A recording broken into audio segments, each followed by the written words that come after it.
Good afternoon, everyone. I hope you enjoyed the sunshine and the pride outside.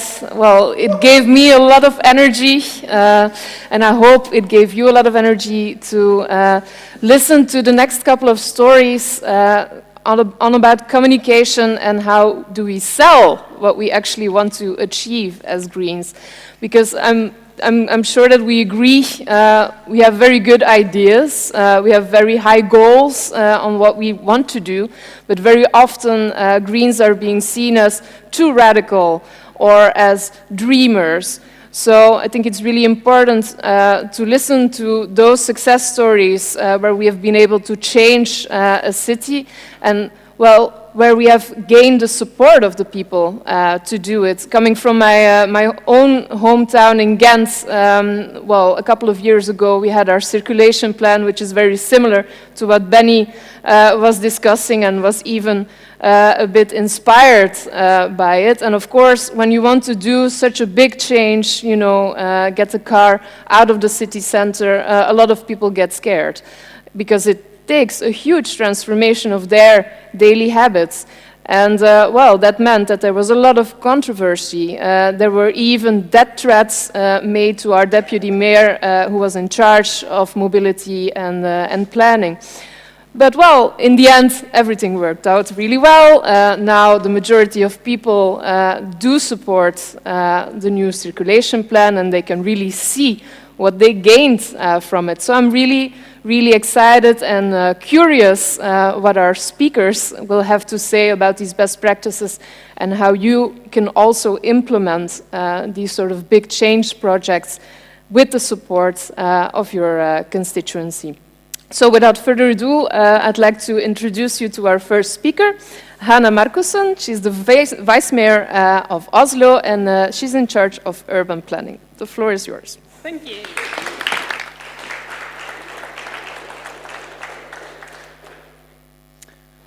First of all, it's really nice to see you here in Oslo. I think it's really important that we as Green parties exchange our experiences. As perhaps some of you know, the Green Party of Norway used to be a really small party not that long ago. We managed to make our national breakthrough in 2013. And before that, and when we built the party, we actually learned quite a lot from our sister parties in other European countries. And without that experience that we just could implement when we built the Norwegian Greens, I don't think we would have managed to become a larger party that fast. So I really hope that you have enjoyed your stay here in Oslo so far. I will speak about a project that is about creating a pedestrian zone in the city center of Oslo. And in 2015, after the last local elections, we decided to create a pedestrian zone in the city center of Oslo. And of course, that is a project with a lot of controversies. But still, now we're almost 4 years into the project, and still more than half of the inhabitants of Oslo is still supporting it. So during that time, I have of course been reflecting quite a lot on what we've done right and what we perhaps could have done a little bit better. And what I will share with you now is I think the 3 most important lessons that I've learned from this project so far. Doesn't it work?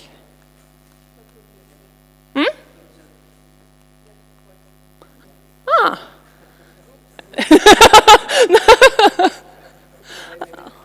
No, that's fine. That's the right one.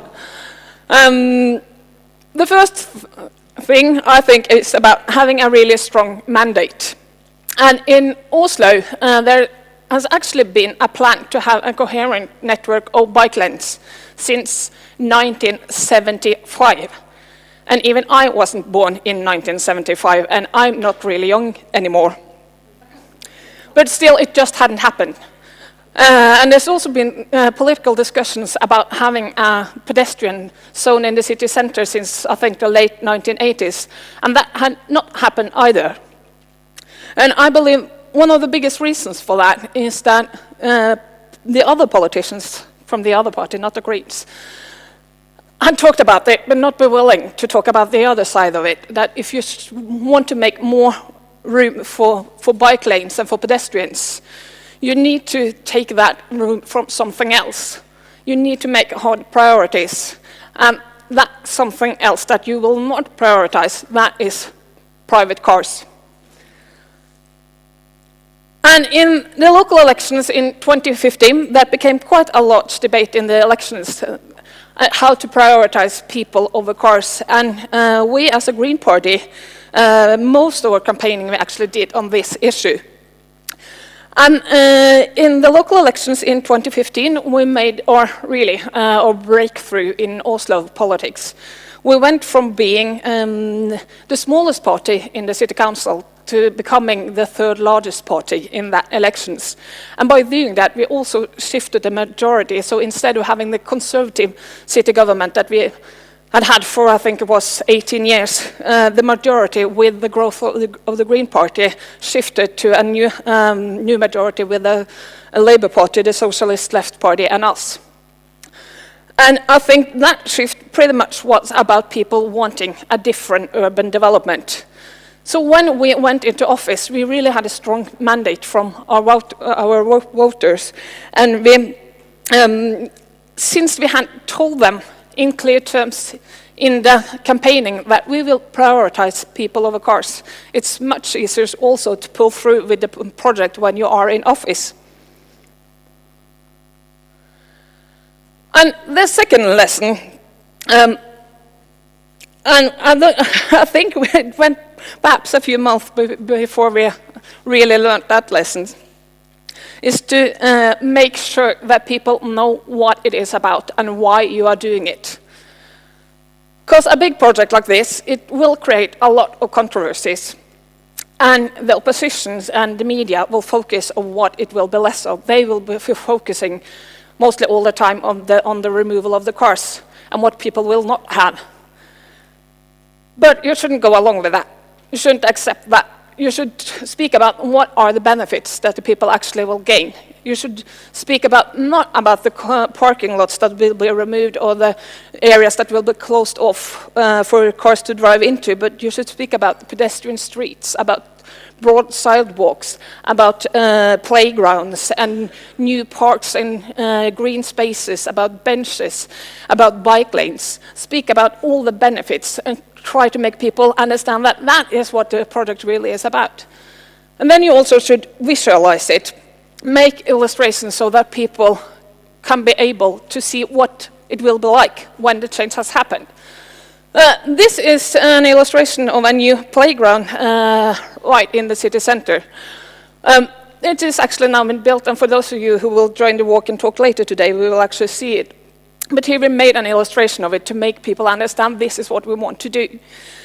And then also you should make pilots, because nothing is more convincing than for people to really experience what the change could be about.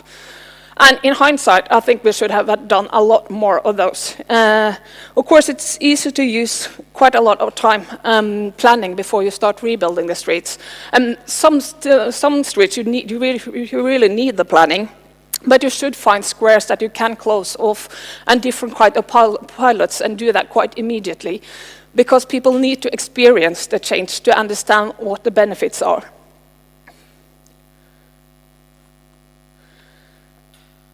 And then you should stick to the plan, but be willing to change some details. What you see here is Fridtjof Nansen Square. It's the square right outside of the City Hall. And we closed that off for car traffic last summer. This actually used to be one of the main roads through the city center of Oslo. It's quite absurd because when the square was designed, I think it was in the 1930s, it was based or inspired by Italian piazzas. And still this was the main road through the city center of Oslo. But when we closed it off, it looks a bit like this. It wasn't really raining all the time, but still, quite a lot of people did not immediately see the potential, and some even asked us to reverse it. But we didn't reverse it, and now it looks like this. Or actually, it looks even prettier, because now we also planted some lovely cherry trees on it. We stuck to the plan, we went through with it. We did make some small changes. For instance, we need to have a couple of parking places for people with disabilities, because of course, even though we want all the other cars out of this square, we wanted to keep it accessible for everyone. So we needed to fit in a few parking spaces for disabled people. But in many ways, this is the same thing as with the whole of the project. We made a plan and we stuck to it.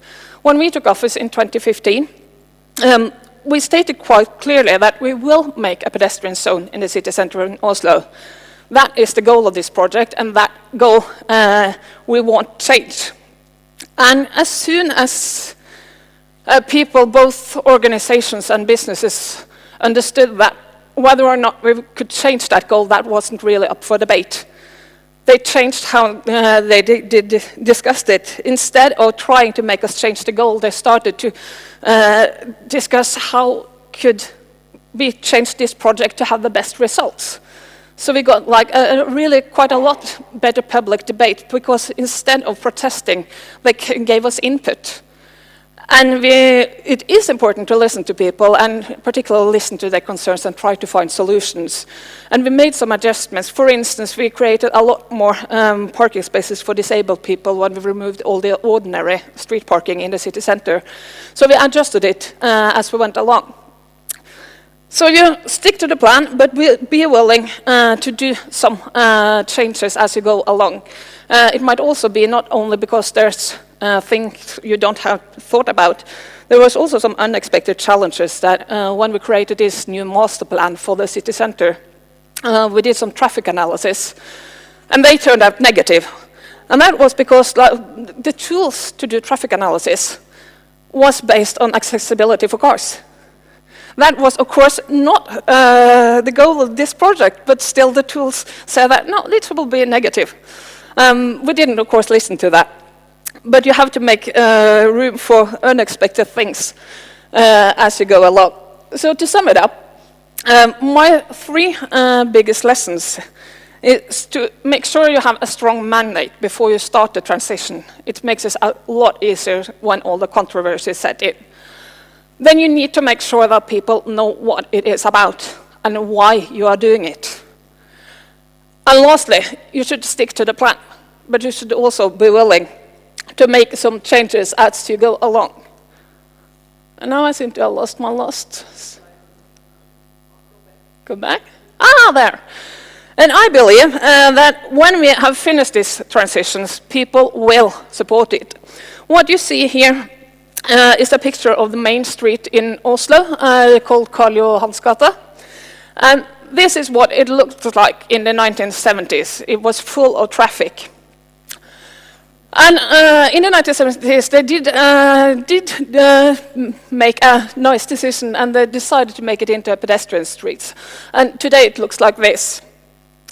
And so far, I have not met one single person that actually want to have the traffic back on that street. And I'm quite convinced that that will be the result of this project also when we have finished it. Thank you.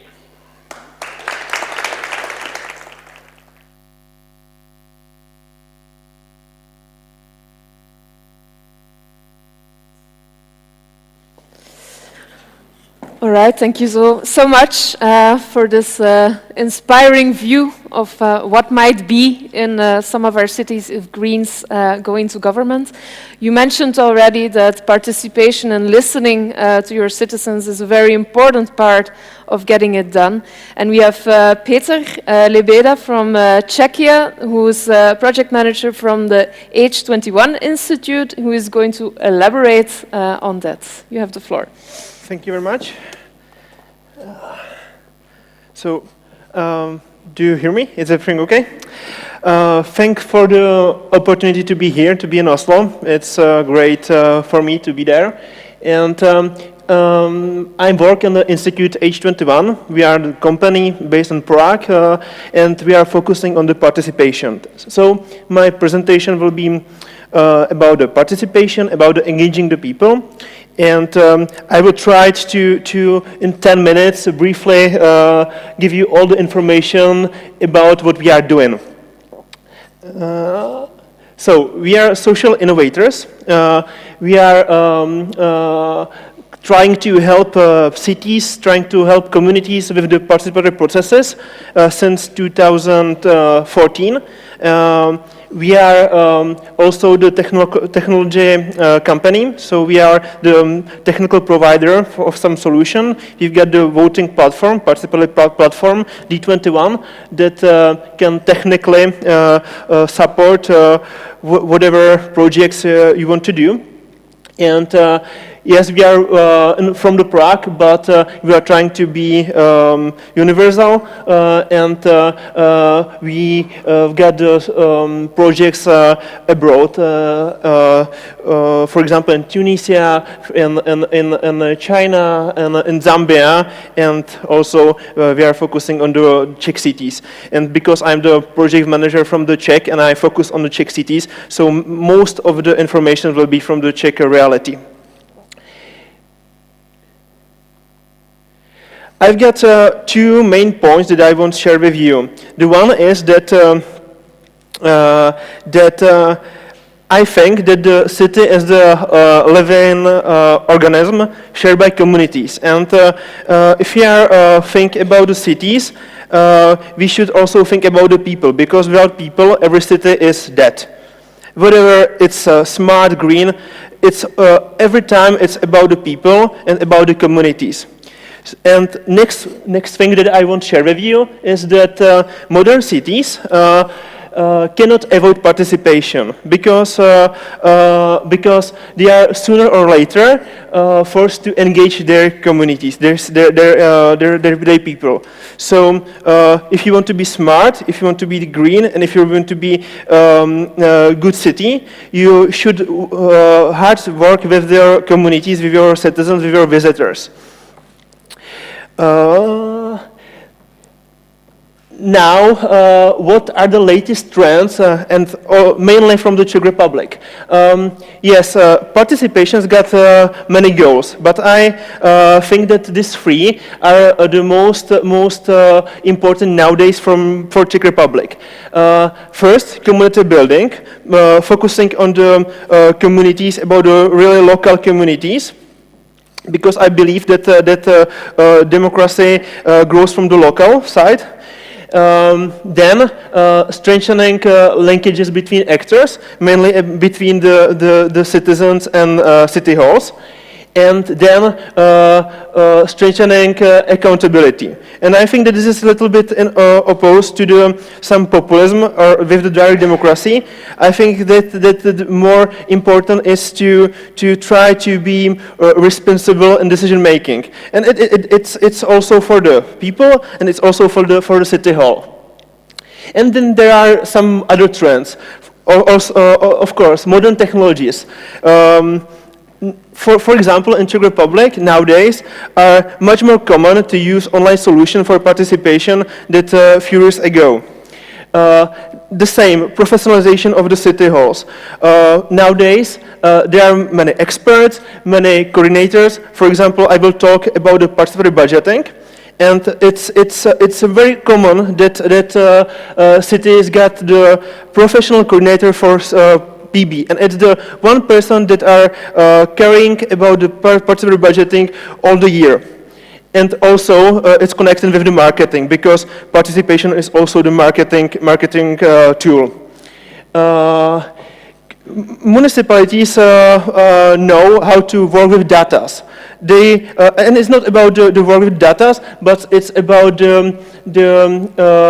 how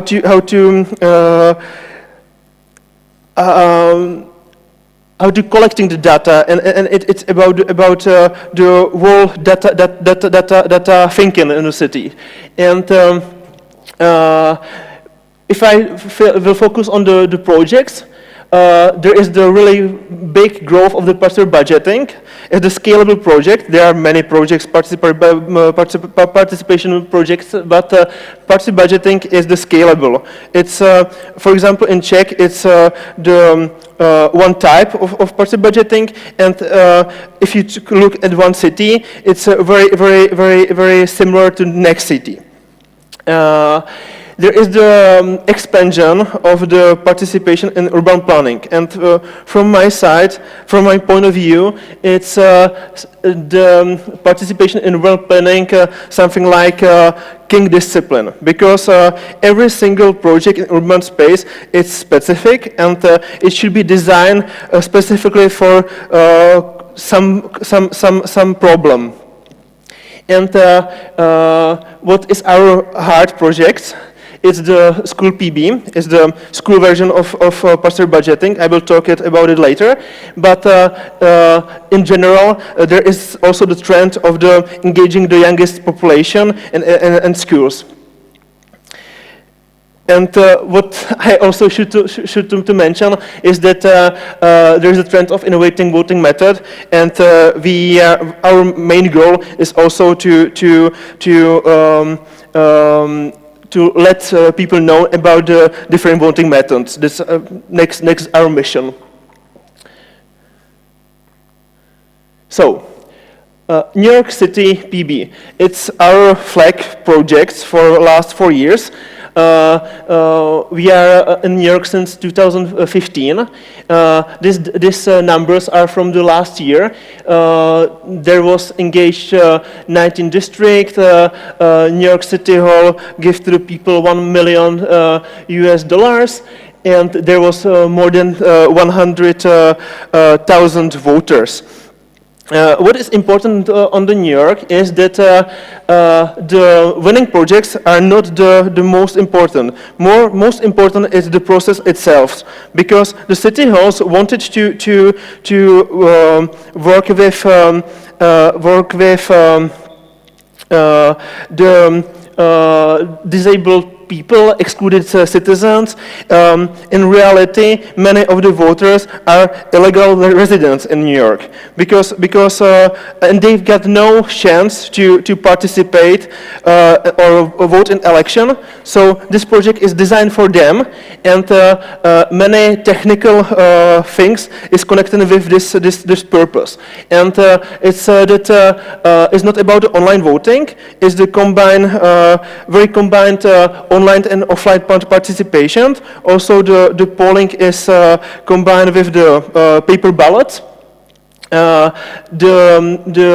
poll is multi-language. The project is multi-language. There are 16 languages, and it's all with the massive contact campaigning. And during the process, there are many voting places in the city, in the churches, in the events, and so on and so on. To the contrast, this is the Příbram. Příbram is the small city close to Prague, and we can see in the Příbram the prototype of the Czech PB. The budget is 1 million Czech crown. It's 40k euros. There is no category as in New York. It's simple. It's scalable. And the main goal is to strengthen the relationship between citizens and the town hall. And it's almost online. And this project is, you can imagine, in almost every Czech city. I talk about the participation in urban space. This is the case from the Prague 10. Solidarita is the hyper-local park in the very specific neighborhood in Prague 10. The people know each other, and it's really important for the residents to have the park in the way how they want it. And City Hall will know about it. So they know that it's not about the consulting with the people, but they had to be engaged for all the process. So we firstly make something like homework. We make the analysis of open data. We make the many discussion sessions with the stakeholders. And then we design the project. So we started just about with the homework, and then we manage and design the process, and we try to find effective cooperation between experts, in this case architects, and with the user, with the residents. So, and then there was the two-phase participation. In the first phase, the people give the ideas to the architects. They say the main ideas, what they want, they reflect the status. And then the architects come with the many proposals how they want to make the revitalization. And then the public once again comments these proposals. And as in New York, there was the combination with the online and offline technical solution.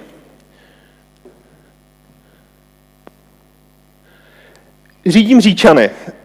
Říčany. It sounds crazy, I know. Říčany, for example, it's the biggest city in the world that begins with the letter R. So Říčany, it's for us something like pilot.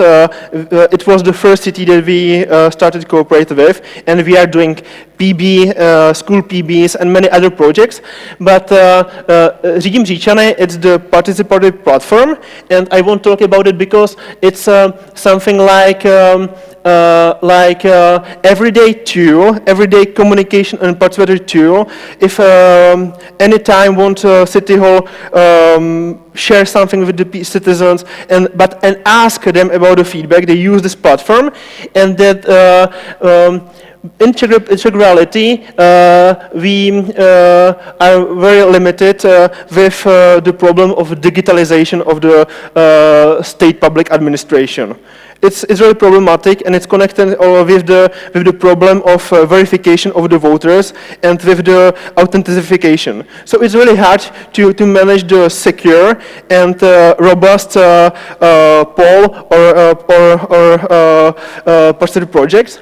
So they use this platform firstly to register the voters, and then when you are registered, you can vote in the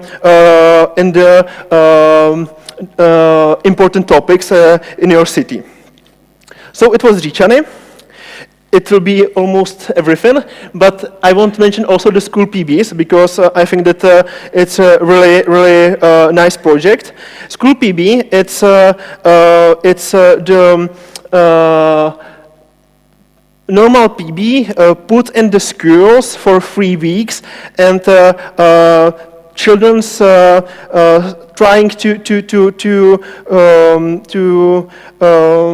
do everything as their parents. So they're first in their life tried to democratic discussion. They firstly tried some democratic polling. And it's the nice way how to, in practice, learn children democracy, participation, democratic discussions, and in the end, they vote about the project that will be realized. So they've got really the feeling that their vote is important, and it's also nice to some. Like something added to the normal participatory budgeting. And as I thought in the beginning, that we are also the organization that trying to learn people about the voting system. Our founder and mecenaire, Karel Janeček, came with this voting method. It's based on the effect of multiple voices, and we found that this voting method is really great for the local decision making because with the effect of multiple voices, you can easily find the real consensus. Imagine that you've got more votes, you've got also the minus vote, you can put your votes to whatever you want, and not just about the thinking what is the one thing you want. and there are some positive effects. It uncovers controversial possibilities. It's fighting with polarization and vocal minorities. It can find the widest possible consensus, and if people once try this system, it's simple. Thank you very much. Thank you very much. Okay, I see how it is handled. Okay, we want to, first of all, we want to give you a short overview of the political situation in Vienna, because since we learned a lot how your political situation is, maybe you are not familiar to the Viennese situation. The Green Party in Vienna is in the second term of government with the Socialist Party. And in the first term, we are over them, of course, majority. They have some 40%, 42%, and we have the rest over the 50. So we have a strong coalition partner, and they let us know sometimes. But still, in the first term, we had a strong agenda, as you said. And we said, okay, we have to change this street, the Marie-Hilfer-Straße, which is the most known commercial road or street in Vienna. It's known until Tyrol, and in election campaign they always said, you Greens, you're going to change this. How do you dare to? Yeah, in Tyrol, which is the other end of Austria. But it doesn't matter. We succeeded, and so it took us, in general, it took us 4 years. And yeah, but we could do it, and some things really sounded familiar to us, what we all went through. May I present to you Gerhard Jordan? We know each other for many years. He's one of the co-founders, practically, of the Viennese Greens in '86. So we're really on the stage for quite a long time. And yeah. And I want to introduce Barbara to you. Barbara is with the Greens in Vienna since 1996, and she has had several functions in the party. Also for some time she was member of National Parliament, and now she is deputy mayor in the 4th district, Wieden, which is one of the inner districts. And as you may know, next year we have local elections in Vienna, and all of us hope that you will get mayor in the 4th district then. We see. Thank you. Let's get the picture, the overall picture. Some historical info about the Marie-Hilfer-Straße, this main street, which was redesigned. Here you can see a photo on the right side. You also see that there are a lot of trees. It's a kind of green ribbon there. The trees, most of the trees were already there. There were just very few, small of them planted anew. But this was due to a reconstruction in the 80s and 90s when the tramway lines were replaced by underground. And Marie-Hilfer-Straße is also historically interesting because it connected to residences of the Habsburg emperors, the Hofburg, which is in the very center of Vienna in the 1st district, and Schönbrunn Castle, which some of you may know, in the 13th district. And the development of the street was mainly in the 17th and 18th century. Then there was craft, trades, there were inns where the people stopped, and the horses made the trade. And in the 19th century, it became, in the end of the second half of the 19th century, it developed into an important shopping street with the biggest warehouse, biggest shopping house of the Austro-Hungarian monarchy, the Kaufhaus Gerngross.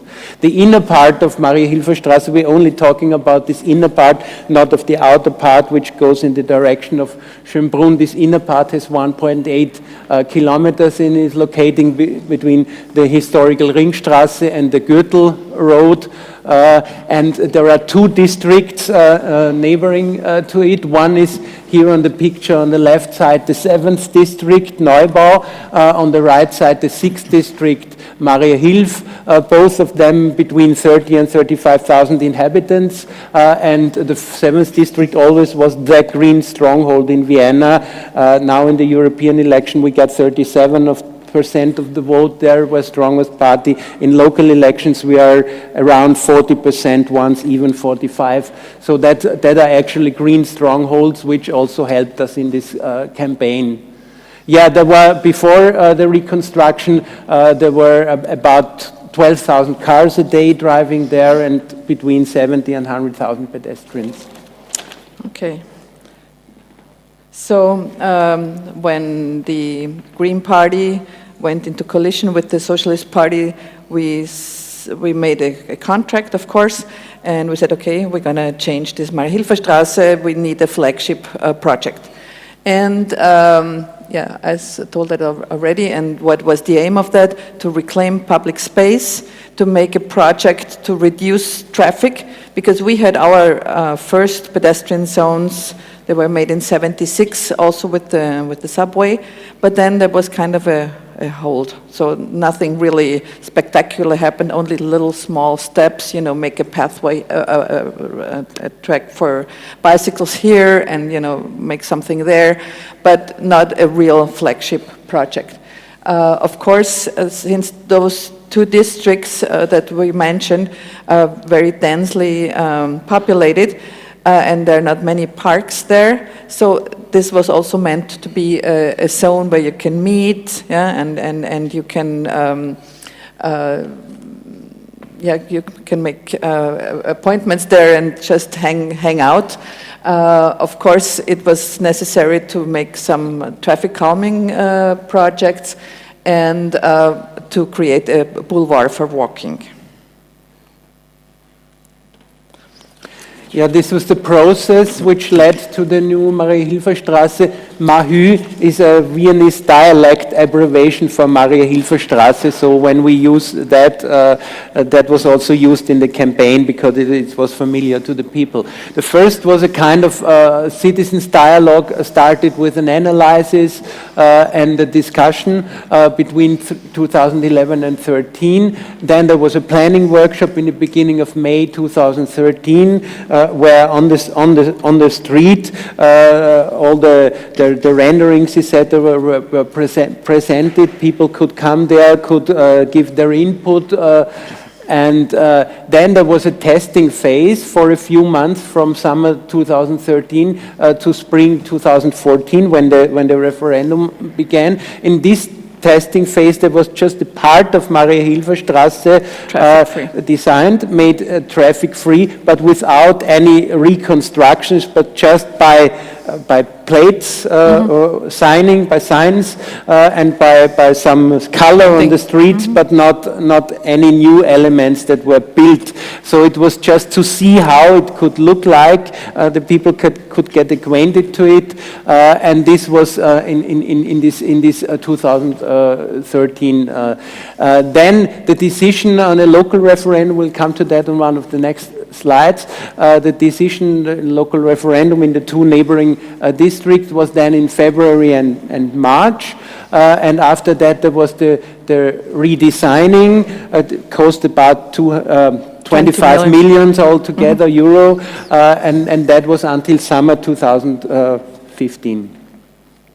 So these famous pictures before and after.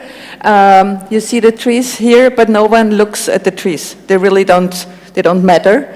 But there's not a very dense traffic, but of course the space the cars occupy, and then these renderings, and everyone said, okay, that's too idyllic. It won't be like that. But it really looks like that. I mean, that's the good, that's the good information. It was really, but and that was one of the errors done, we should have made a piece, you know, to touch it, to feel it, you know. So when it was just painted, it just didn't work. Okay, so now we talk about the new design elements. That's next. Gerhard, it's your turn. Yeah. So now you see what it looks like now. So there are a lot of elements for sitting there. That's on the left. There is enough space also for biking, for the pedestrians. You see here in the middle, there is also for the blind is a tactile guidance system. There are very broad pavements. for the people just walking there, hanging out. You see a lot of shops there. As I said, it's one of the most important outdoor, let's say, shopping streets. They have these cafe gardens. What is then, you know, the English term for? We have a Viennese dialect. We have a Viennese dialect for that. It's called Schanigarten. When you can sit outside the cafes and restaurants and have your coffee there. You have underground stations there, which were there before also. You see one of them here. And there was also some greening with these new sitting elements. But as I said, the big trees were there already. And some of those little trees were added, and together there are about 203 trees now in this inner part of Mariahilferstraße, and they are also now visible and feelable compared to before. And since you mentioned also these problems with the handicapped people, what we did here, because of course the interested groups came up and said, but we don't want to be dropped over. So we have 4 traffic lights that can be activated with this chip, and then they kind of start to work, and then they can cross safely the street. But it's really densely used. So we have here, of course, the subway on the ground. We have the bus had to be redirected, and we have parking lots for disabled people, and we also have parking lots for delivery, but they have to clear that at noon and then in the afternoon. It's just, you know, you can walk. And at the beginning, when it was not redesigned, everyone said, no one will walk in the middle. No one ever, never will walk in the middle. And now if you see the pictures on a really good day and everyone is walking in the middle, so they said never walk in the middle. Okay, this way, sorry. Yeah, there's like in shared space, there's a speed limit of 30, but there's a pedestrian zone and 2 shared limits, but no one really goes on, with 30. There are the loading zones, as I mentioned, and cycling is permitted, and also the new the scooter stuff is also permitted, and we cyclists are kind of happy that there's now a new demon on the streets and on the sidewalks, because we suffered a lot, and there's also a lot of parking facilities for bikes, and there's also a parking zone for neighborhood parking, because of course the parking lots were reduced and the residents were claiming their right to park, and so we had to make special neighborhood parking zones. And these are the different sections. The reconstruction was in 3 sections. This red in the center is the pedestrian zone. And to the right and to the left, we have the shared space areas, which is called in German Begegnungszone or encounter zone, where it's also allowed to drive by car, but only 20 kilometers. And also the cyclists, they have to reduce the speed. So this is kind of reduced normal street traffic, whereas the inner part is a pedestrian zone. And the inner part has about 450 meters, and the rest is in the west to Westbahnhof. On the side here is Westbahnhof, and here to the east it's to Ringstraße. Yeah, but as you see here on the plan, it's just you can't feel anything. How do you go and make a plan sexy for the people? And so the whole kind of movement had to start. And I don't know if there's the chance that we play the video. Okay, okay. No, it comes later. Sorry, sorry. Don't rush. Not now. Don't rush. Okay, we make that afterwards at the end. Sorry. And so it was in the time before social media really became strong in Vienna. But it started kind of this Facebook thing, you know, and they started negative groups, and our vice mayor, Maria Vasilako, being a foreigner, and, you know, she was really attacked, and we made coffee shop meetings with her, and started to give the whole thing a positive spin. But sorry, that's your part. Das ist noch die vorige. Yeah, okay, yeah. This is it. It's yours. Your turn. Yeah. The negative spin. Yeah, that's the negative spin, because in the beginning the people put forward their ideas. There was not much discussion. It seemed to be accepted. Also in the coalition is what was accepted. But during the year 2013, we got a negative attitude, and there were several reasons for that. One reason was that in 2013, a parliamentary election took place, and the Greens were very good in the polls. We got 12.4% in this general election. So the other parties thought what they could do against the Greens. So especially from the right-wing and conservative parties, they took the Marie-Hilfer-Straße issue as something to mobilize against Greens and against Red-Green Vienna, and they began to talk negative about it and make mood and take their some organizations like the Chamber of Commerce and the automobile clubs, etc., to lobby against Marie-Hilfer-Straße. And the tabloid media, the so-called Boulevardzeitungen, those newspapers also took up this negative narrative about Marie-Hilfer-Straße, and there were hundreds of negative articles. So then it became difficult for our coalition partner in Vienna, the Social Democrats.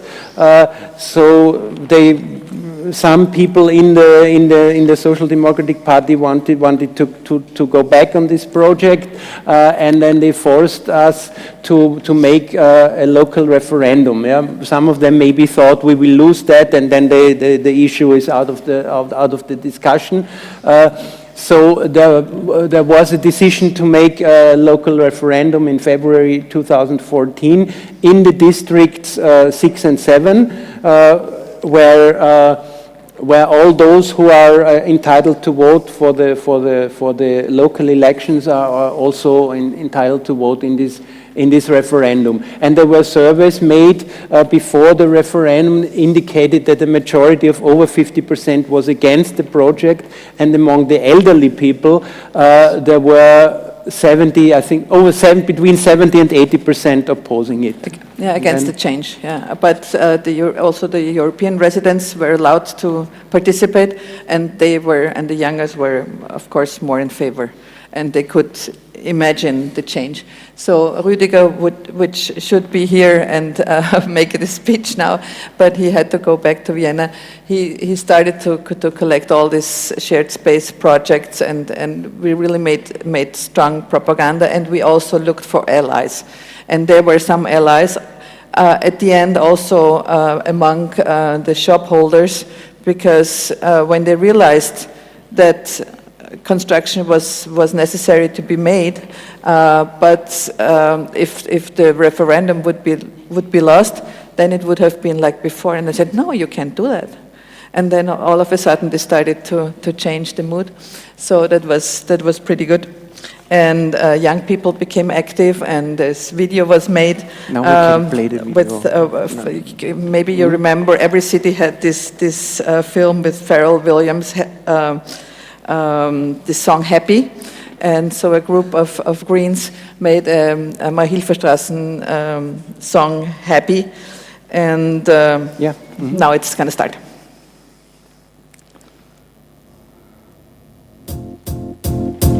It might seem crazy what I'm about to say. Sunshine, she's here, you can take a break. So no construction changes have been made yet, so it was not really, you couldn't imagine, but you had to give it a very positive spin. That was the idea. Many prominent Greens are also seen here in this video. And some professional dancers sneaked in too. They helped us.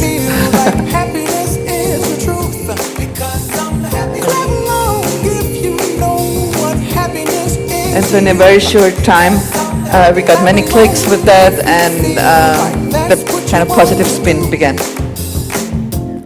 She got her second baby already, so.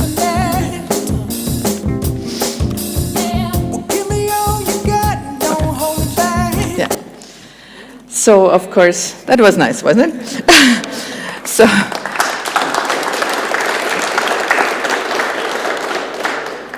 But that was not enough. Luckily, although the Social Democrats didn't really favor this project, at least the mayor of Vienna, he was loyal, and he always said, okay, they shall do it. And but since we had this referendum and we had to win it, we had to do something. So the door-to-door campaign started. What I wanted also to add is the good arguments, the success story. After the referendum, many people said, why only 53%? Why not more? Because in every city, people used to be happy when there is a pedestrian zone. In Vienna, it was this strong campaign against. And this picture showing Rüdiger Maresch, and now he is mayor of Innsbruck, the first green mayor of a regional capital. Georg Willi, he then was member of parliament. They put pictures there from all the pedestrian zone in big European cities and said, look, everywhere. Why not in Vienna? So that was a good argument, and also the shop owners, that many of them said it will be better for us. And the ÖVP tried to instrumentalize the shop owners against the pedestrian zone, but then they got criticized by their own clientele because they said, look at other pedestrian zones, the turnout is better, we get more money in, we have more people buying our goods, so please support that. Yeah, so of course we had to win the referendum, and the door-to-door campaign started. This is your turn. Yeah, the door-to-door campaign was a very interesting element because it was not planned in the beginning, when this redesigning was planned, but it was a reaction to the negative mood or the negative attitude in 2013, and the fact that the coalition partner demanded a referendum. So what we knew is when we lose that referendum, then the coalition is in danger. Gone, in danger, or even gone. We would lose the next election. The Greens would not be taken serious as a party that can implement something, that they can put things forward. So we have to win this referendum. And because the bourgeois media were not on our side, we said the only way of convincing the people. Of course, there was social media, there was Facebook groups, pro and contra, etc. There were manifestations, also right-wing party against. We made manifestations on the street in favor, but in order to attract all the voters, the only way was to make a door-to-door campaign, and there were about 30,000 households in these two districts together, and we made people, 200 activists, most of them Greens, but also Green sympathizers, or people that later on joined the Greens, were on the streets in teams of 2 people, and we visited all the households. But we visited about 300,000 households, but not all of the people were there. That was in the afternoon between 5 and 7 p.m. So not all of the people were at home, but those who were not at home, they got a gimmick. They got an information folder that we were there. And those who were there, with them we could talk, and we could also we could also inform them about things where there are some conspiracy theories by the right-wing parties, etc. So I think we got about 9,000 households where we had direct talks to the people, of course, and they also talked to their neighbors. So we could reach a lot of voters in these 3 to 4 weeks where we made these campaigns. And the lessons that we learned were first... You have to speed up. Sorry. Yeah. Well, first, the undecided voters could be convinced. The second was very interesting that it was a generation gap. It was not the car drivers against, the non-car drivers in favor, but it was the elderly were rather against, because they said nothing should change and it should remain like it is, and it's dangerous if a car comes and I don't have a traffic light or so. And the young people wanted to change something. So, and the positive feedback was also among well-educated people and all the EU citizens that we visited. I don't remember one single who was against this. And the lesson learned also was make something in reality. Don't let it stay virtual. You have to invest this few thousand, whatever, and just make it a reality. And this was the gimmick, the little chocolate heart, I love Marie-Hilfer-Straße. Okay, so then we had the 3 weeks of where the people, we didn't have a virtual election. It was, you know, an envelope and everything, so real stuff. And we had 3 questions in it, and one was a mobilization question. So because otherwise people not that interested wouldn't have voted, and we wanted not that convincing, but 53 was you had to accept it. That's democracy, and now no one would ever think how it would be without it. So it gave us also, as a Green Party, it gave us a good push. Because success is sexy also, and so we went into a second term, and but that was really our big flagship project, and it's mentioned that was a green success. So we're very happy that we did it, and now, but we will talk about that later, how things are becoming now. So thank you very much for your attention. Let's the folie. Yeah. Thanks for your attention. Please come to Vienna and visit it. Visit it with your own eyes. So I'm sure after all this information and exciting projects, there are some people in the room that have questions. Anyone? Nobody? There you go. Thank you. I'm Martin Fodor from City of Bristol. I'm in a party that's still in opposition, but with over 35% of the vote in our city during the European elections, the highest we've ever had. We think we might win our local elections next year and have the mayor and a majority on the council for the first time. So we can learn from other cities where you are helping to run your city. But we're used to very negative campaigning from the other parties.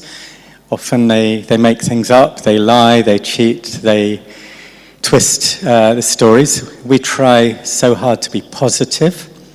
How do you deal with the negative campaigns? You talked about maybe losing a referendum, maybe the work being undermined by others who are against you, people who don't want change. What's your message for people who do want to change and to campaign positively for that change? All right, who wants to start to answer, Hanna?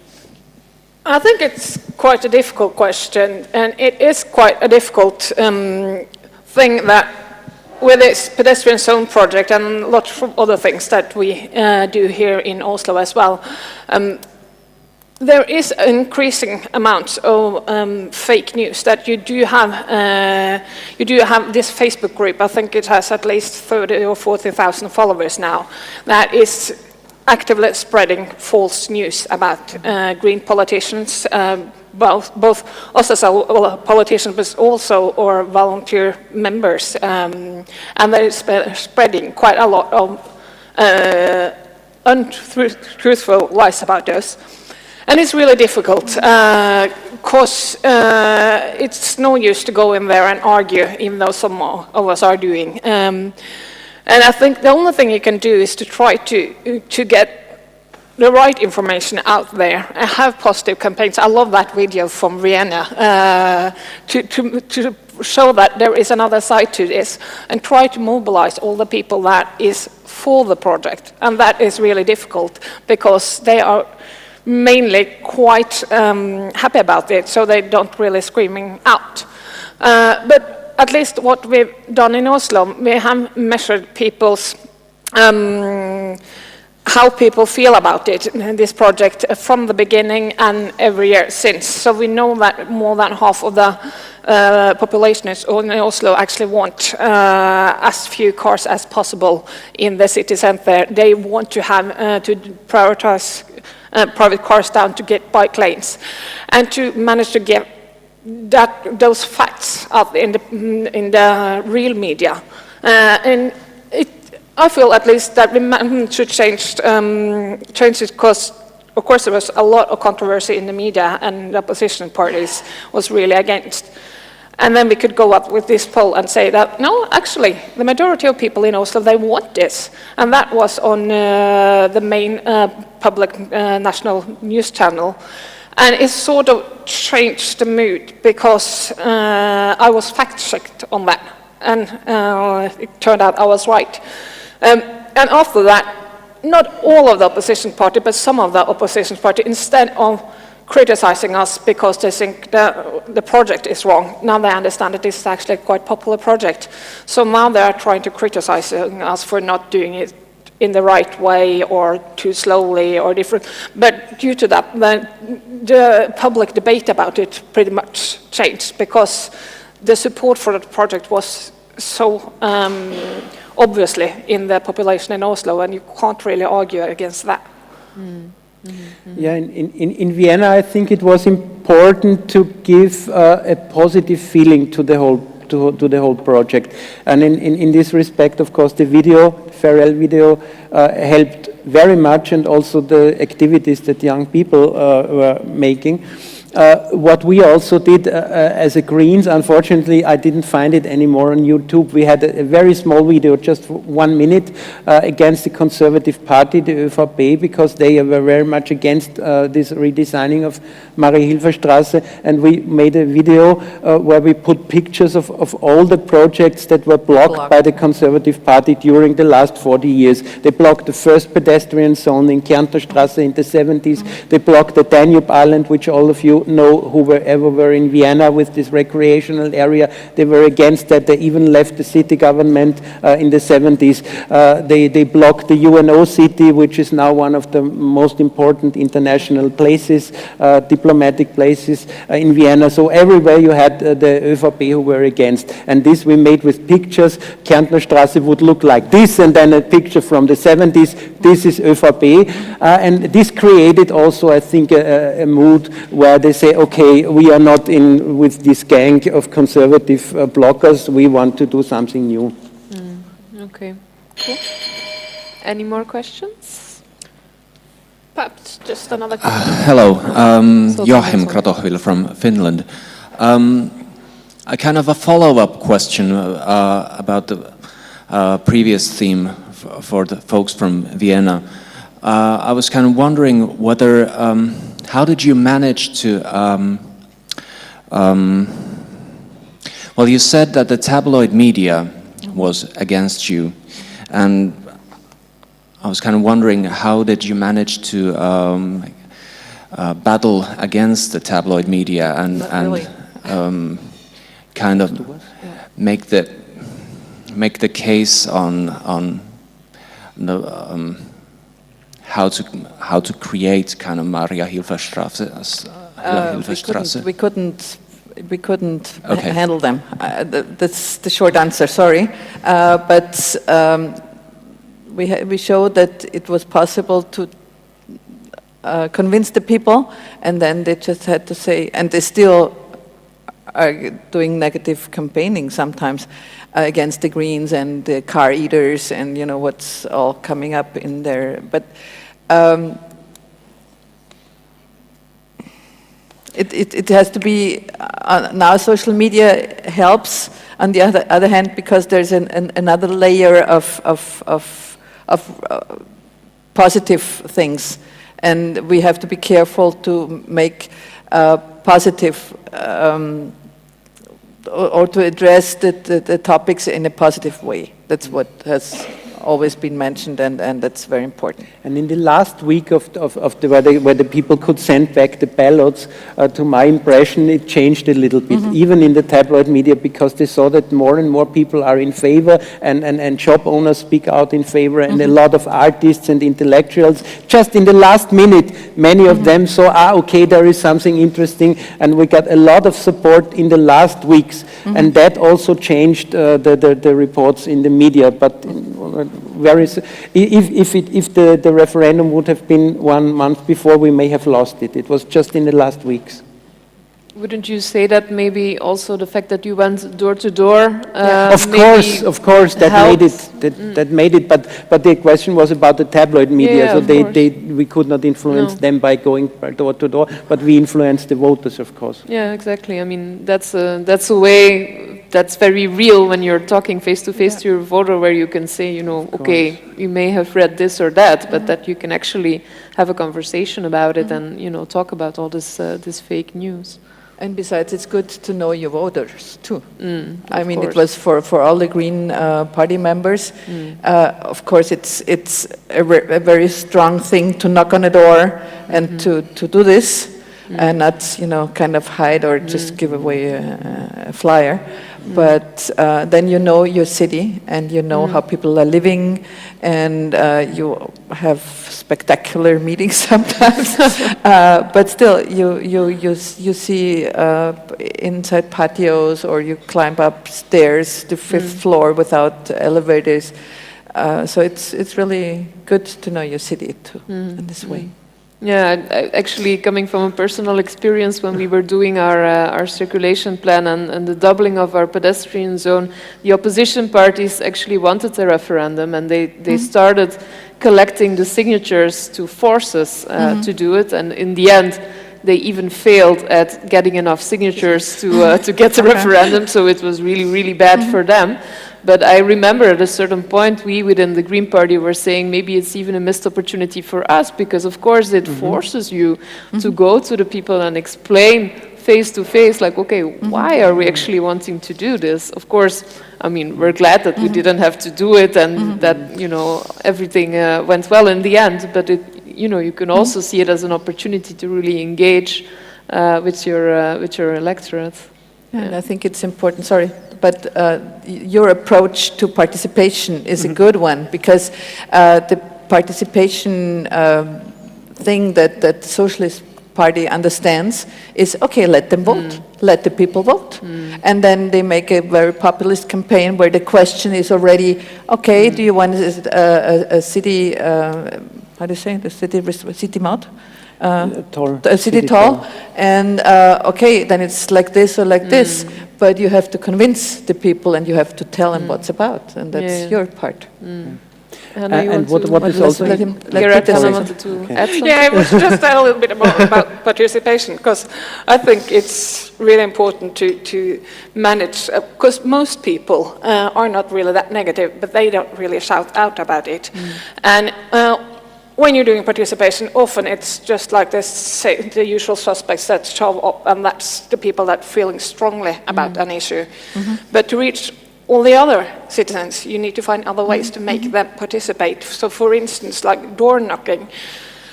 We've done some of that in the pedestrian zone project, but that is, they really don't live that many people in the city centre of Oslo, so that's more like having businesses and organizations participate in a way to what they want in the street outside them.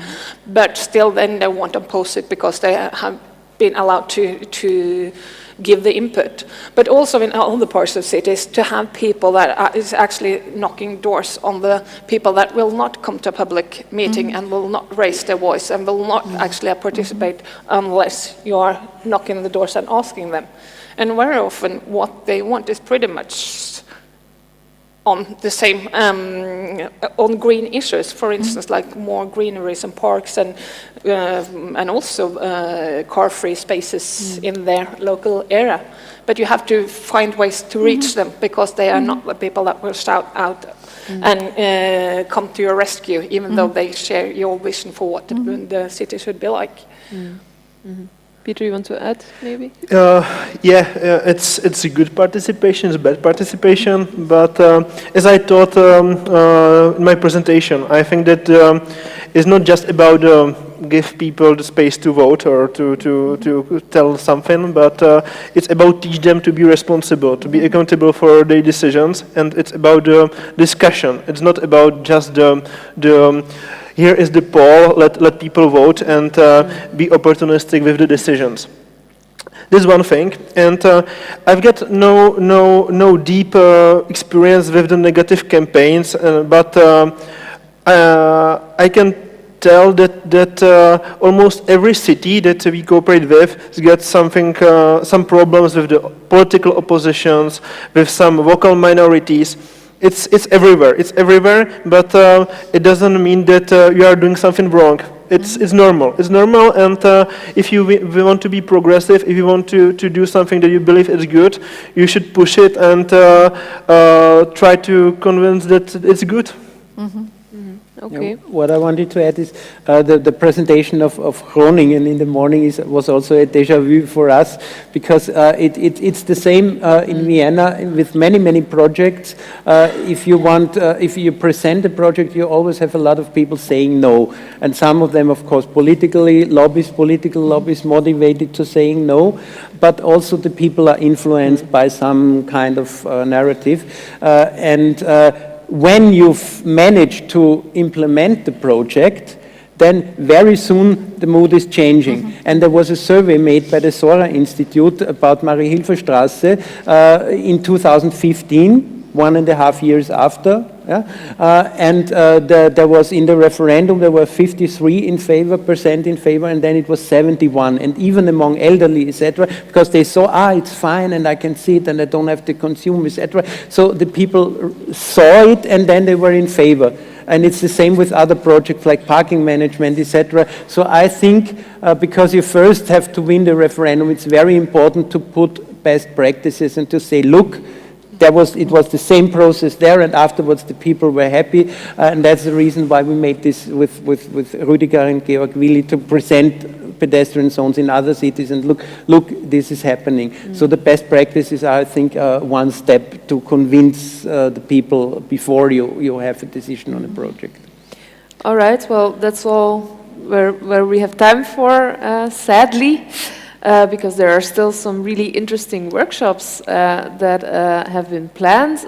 So we're going to ask you to sort of skip your coffee break, but you, of course, get coffee. So just get recharged on caffeine or whatever does the trick for you, and find your workshop venue. And then I would really like to thank all our participants, Gerhard, Barbara, Petra, and Hanna, for this very interesting afternoon. Thank you very much. Thank you.